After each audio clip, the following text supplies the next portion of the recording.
Hi viewers, welcome to our channel. చెప్పాను కదండి, ఘాట్ రోడ్లో నేను వీడియోలు ఫోటోలు తీసుకుంటుంటే ఒకళ్ళ ఇంటి దగ్గర వాళ్ళు ఏంటి అని అడిగితే పనసకాయ కావాలని అడిగితే వాళ్ళు కట్ చేసి ఇచ్చారండి.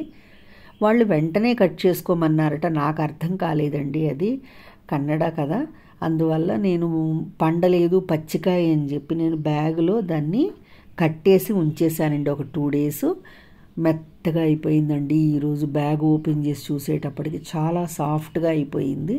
కట్ చేయడం కూడా చాలా ఈజీ అనిపించింది.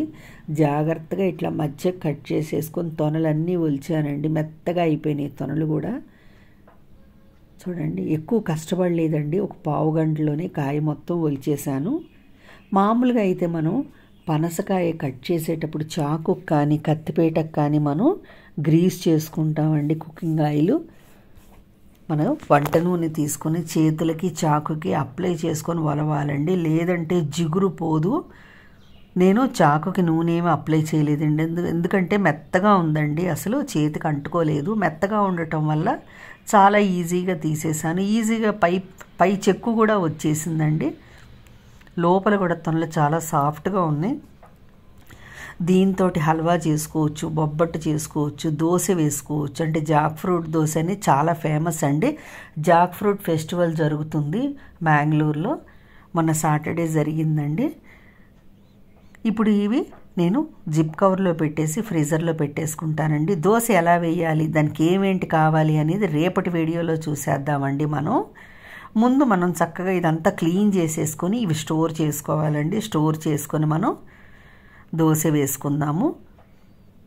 అన్నీ చాలా ఈజీగా చేత్తో ఒలిచేస్తున్నాను చూడండి. పై చిక్కు కూడా మెత్తగా ఉండటం వల్ల చాలా ఈజీగా ఒలిచేసానండి. కొంచెం ఏంటంటే కష్టంగా ఉంటుంది పనస్తొనలు వలవటం అనేది. చూడండి, చూపిస్తున్నాను. ఇగో అన్నీ ఊరికినే కూడా ఇట్లా ఊడొచ్చేస్తున్నాయండి మెత్తపట్టడం వల్ల. రుచి అయితే చాలా బాగుందండి. తొన చిన్నదిగా ఉన్నా కూడా టేస్ట్ చాలా బాగుంది, తియ్యగా ఉంది. చూడండి, బాగుంది కదా.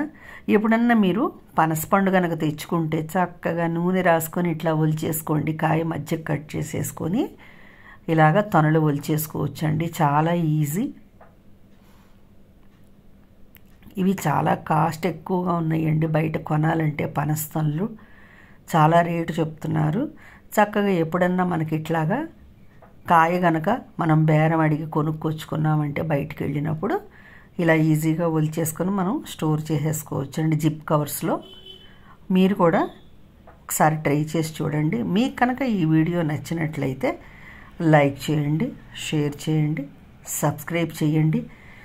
దోశ ఎలా చేసుకోవాలనేది మనం నెక్స్ట్ వీడియోలో చూసుకుందామండి. సాఫ్ట్గా ఉన్నాయండి, చాలా బాగున్నాయి. మొత్తం ఇవి అయినాయండి ఒక కాయకి.